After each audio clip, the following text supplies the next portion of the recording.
Hello everyone. आप लोग देख रहे हैं एग्ज़ाम वाले और हम लोग लेकर आए हैं आपके लिए साइंस की एक नई सीरीज़ जिसमें 25 एमसीक्यू क्वेश्चन होंगे। अगर आप लोग चाहें तो वीडियो में पूछे गए प्रश्नों के उत्तर देकर अपने तैयारी का आकलन भी कर सकते हैं। तो आइए शुरू करते हैं। तो हमारा पहला क्वेश्चन है कि किस अम्ल के मांसपेशियों में जमा होने के कारण मनुष्य को थकान महसूस होती है। तो इसका उत्तर हो जाएगा बी, यानी कि लैक्टिक एसिड।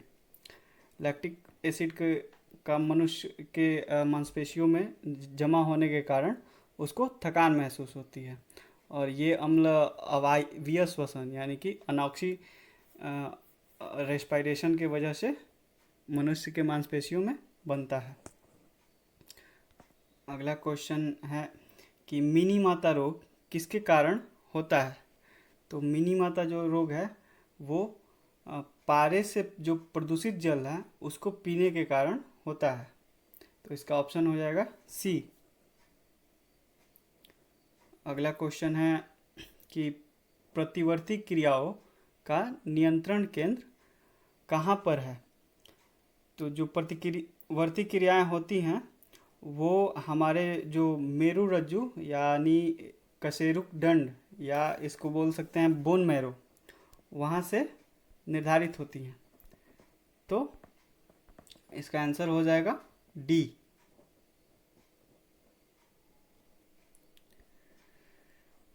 अगला क्वेश्चन है कि ओरिजिन ऑफ लाइफ पुस्तक के लेखक कौन हैं। तो ओरिजिन ऑफ लाइफ पुस्तक के लेखक हैं चार्ल्स रॉबर्ट डार्विन। ठीक। अगला है कि लैक्रिमल ग्रंथियाँ स्रावित करती हैं। तो लैक्रिमल ग्रंथियाँ हमारे आँखों में होती हैं और ये आंसू स्रावित करती हैं।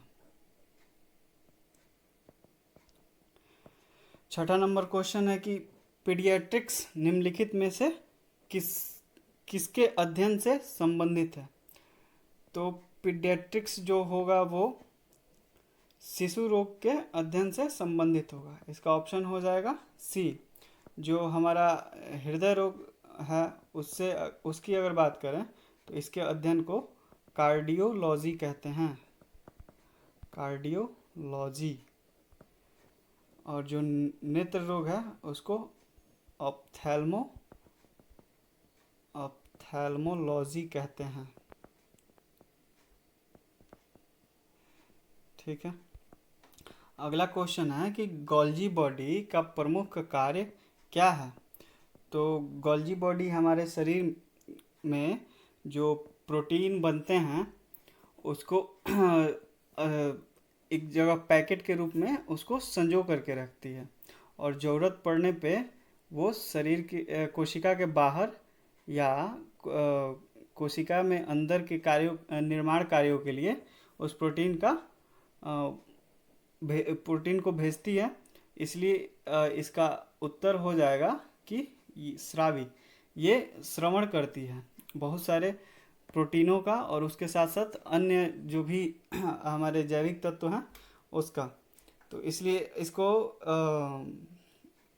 कोशिका का यातायात प्रबंधक भी बोलते हैं, यानी कि यातायात प्रबंधक यानी कि ट्रांसपोर्ट मैनेजर। आठवां नंबर क्वेश्चन है हमारा कि धान का खैरा रोग किसकी कमी से होता है। तो धान का खैरा रोग हमारा जो है वो जस्ता यानी कि जिंक की कमी से होता है। नवा नंबर क्वेश्चन है कि पुष्प के जननांग हैं।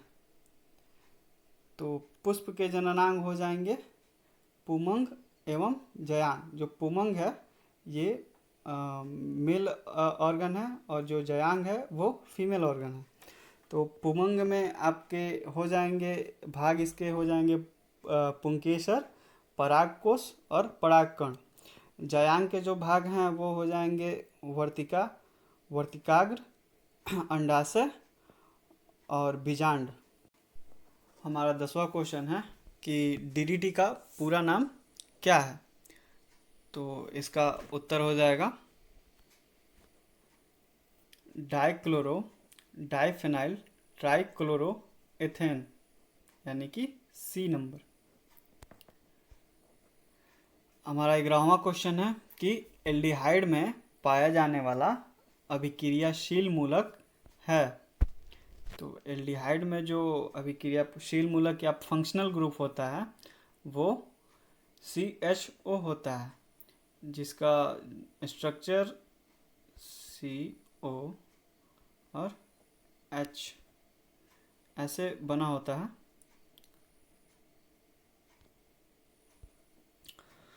हमारा 12वां क्वेश्चन है कि ज्वालामुखी पर्वतों से निम्नलिखित में से कौन सी गैस निकलती है। तो ज्वालामुखी पर्वतों से सबसे अधिक तो जलवाष्प निकलता है और उसके बाद से हमारा सल्फर डाइऑक्साइड, यानी कि इसका ऑप्शन डी हो जाएगा। अगला क्वेश्चन है कि जल का घनत्व किस तापमान पर अधिक होता है। तो जल का जो घनत्व है वो 4 डिग्री सेंटीग्रेड पे अधिक होता है, क्योंकि इस जल का आयतन 4 डिग्री सेंटीग्रेड पे सबसे कम होता है।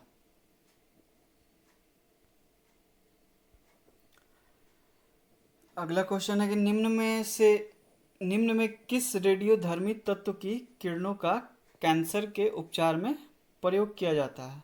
तो इसका उत्तर हो जाएगा डी, कोबाल्ट, यानी कि जो कोबाल्ट 60 है, कोबाल्ट का आइसोटोप अपरूप है, उसका प्रयोग कैंसर के उपचार में किया जाता है, CO60। आगे देखते हैं कि एस्बेस्टस किससे बनी होती है। तो एस्बेस्टस जो है वो कैल्शियम और मैग्नीशियम से बनी होती है। 16 नंबर जो हमारा क्वेश्चन है वो है दूध का pH मान कितना होता है। तो दूध का pH मान 6.6 होता है, इसका ऑप्शन बी हो जाएगा। 17 नंबर क्वेश्चन है कि निम्न में से किसकी वेधन क्षमता सबसे अधिक है। तो निम्न में सबसे वेधन क्षमता अधिक है गामा किरण की। गामा किरण है जो एक विद्युत चुंबकीय तरंग का एक पार्ट है, साथ ही साथ ये जो भी रेडियो सक्रिय तत्व होते हैं उनमें से जब भी एनर्जी निकलती है तो उसमें एक गामा किरण भी होती है। 18 नंबर क्वेश्चन है कि परमाणु भार का अंतर्राष्ट्रीय मानक है। तो परमाणु भार का अंतर्राष्ट्रीय मानक कार्बन 12 है, क्योंकि कार्बन 12 के 12 ग्राम अणु के 1/12वें भाग को परमाणु भार बोलते हैं। ठीक, हमारा 19 नंबर क्वेश्चन है कि परमाणु बम का विकास किसने किया था। तो परमाणु बम का जो विकास है वो जे रॉबर्ट ओपेनहाइमर ने किया था।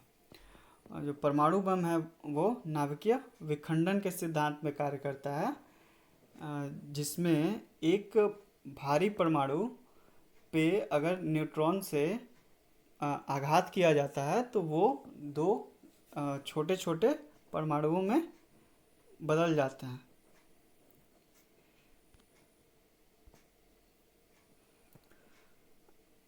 हाइड्रोजन बम का सिद्धांत आधारित है। तो हाइड्रोजन बम का जो सिद्धांत है वो नाभिकीय संलयन पे आधारित है। ठीक, अगला क्वेश्चन है कि ट्रांसफार्मर क्या है। तो ट्रांसफार्मर में हम हाई वोल्टेज को लो वोल्टेज या लो वोल्टेज को हाई वोल्टेज में चेंज करते हैं। तो इसका ऑप्शन हो जाएगा बी, यानी कि जो अल्टरनेटिंग करंट है AC, उसका वोल्टता को घटाने और बढ़ाने में प्रयोग किया जाता है। 22 नंबर क्वेश्चन है कि चालक का विद्युत प्रतिरोध किससे स्वतंत्र होता है। तो चालक का जो विद्युत प्रतिरोध है वो दाब से स्वतंत्र होता है, क्योंकि अगर हम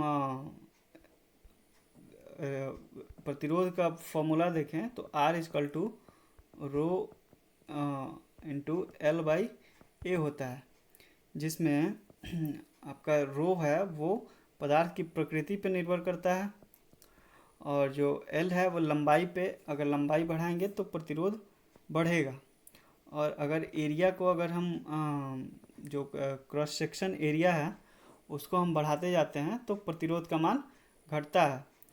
और तापमान की अगर बात करें तो तापमान बढ़ाने से चालक का जो प्रतिरोध है वो बढ़ता है। तो इसमें दा भी एक ऐसा ऑप्शन है जिसमें